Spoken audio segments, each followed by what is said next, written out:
Hello friends, I hope आप लोग अच्छे होंगे। आज हम क्लास 12 विलियन का जो चल रहा है ठोसों की द्रव्यों में विलेयता।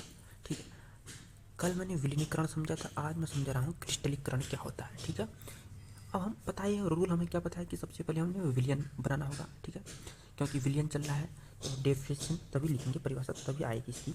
तो सबसे पहले हम यहाँ करते हैं विलियन का निर्माण। ठीक,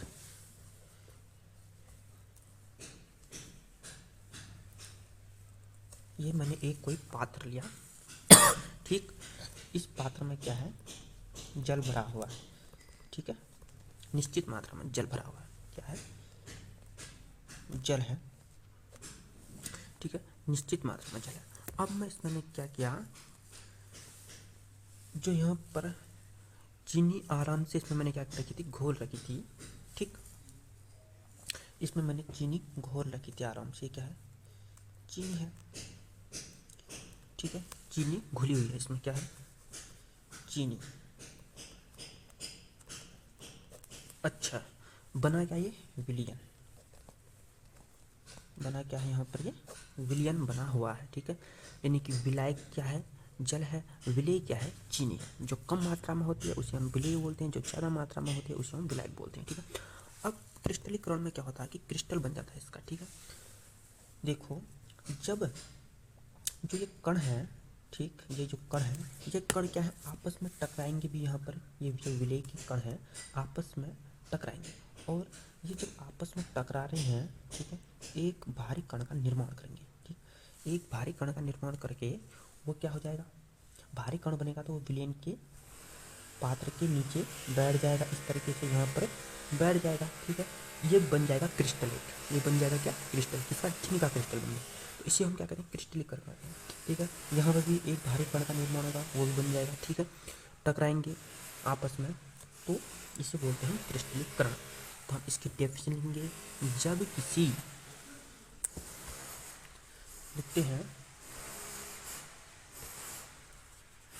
जब किसी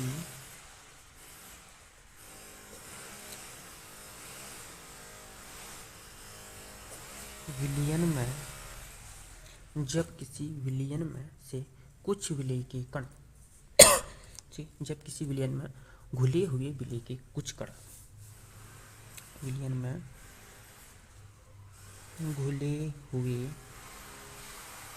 जब किसी विलयन में घुले हुए विलेय के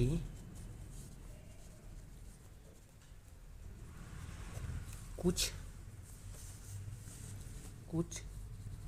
कण, ठीक है, कुछ कण क्या होते हैं, कुछ कण आपस में जुड़कर एक भारी कण का निर्माण कर देते हैं। कुछ कण जुड़कर एक भारी कण की जगह हम क्रिस्टल का भी प्रयोग कर सकते हैं। भारी क्रिस्टल, भारी क्रिस्टल। ठीक है, भारी क्रिस्टल का, भारी क्रिस्टल का निर्माण, भारी क्रिस्टल का निर्माण करके, भारी क्रिस्टल का निर्माण करके विलयन के पात्र के सतह पर बैठ जाता है। करके विलयन के पात्र, विलयन के पात्र के सतह के नीचे बैठ जाता है। पात्र के सतह के नीचे, पात्र के विलयन की सतह के नीचे बैठ जाता है,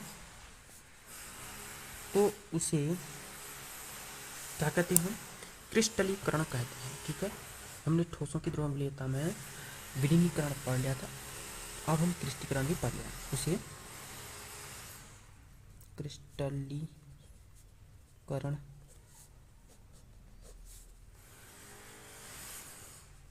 कहते हैं। ठीक, अब एक चीज यह होती है कि जब विलीनीकरण की दर, ठीक, विलीनीकरण की दर और क्रिस्टलीकरण की दर आपस में बराबर हो जाते हैं, ठीक है, तो वहाँ पर एक साम्य स्थापित होता है, ठीक है, साम्य यानी कि गतिक साम्य स्थापित हो जाता है, ठीक। तो हम क्या लिखेंगे, विलीनीकरण की दर धीरे धीरे जब कम होती है, ठीक है, और क्रिस्टलीकरण की दर जब बढ़ने लगती है, ठीक है। मैं लिखूंगा नोट करके यहाँ पर, जब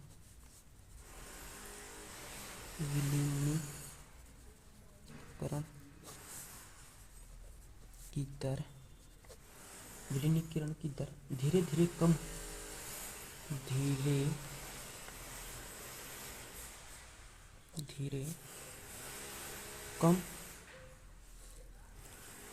हो रही है, ठीक है, विलीनीकरण की धीरे धीरे दर कम हो रही है और क्रिस्टलीकरण की दर बढ़ रही है, और क्रिस्टलीकरण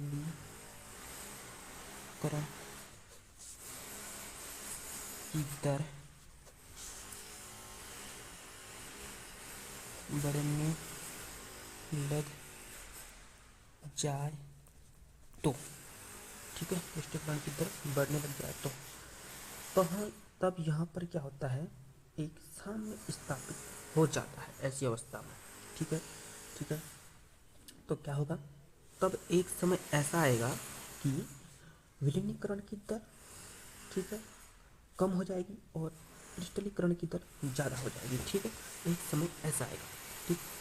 तो यहाँ पर क्या हो जाएगा, विलीनीकरण की दर क्या हो जाएगी, क्रिस्टलीकरण की दर से कम हो जाएगी, ठीक है। तो यहाँ पर हम लिखेंगे विलीनीकरण की दर क्या हो जाएगी, यहाँ पर बैठ रहा है, तो विलीनीकरण की दर क्या हो जाएगी, कम हो जाएगी, किससे, क्रिस्टलीकरण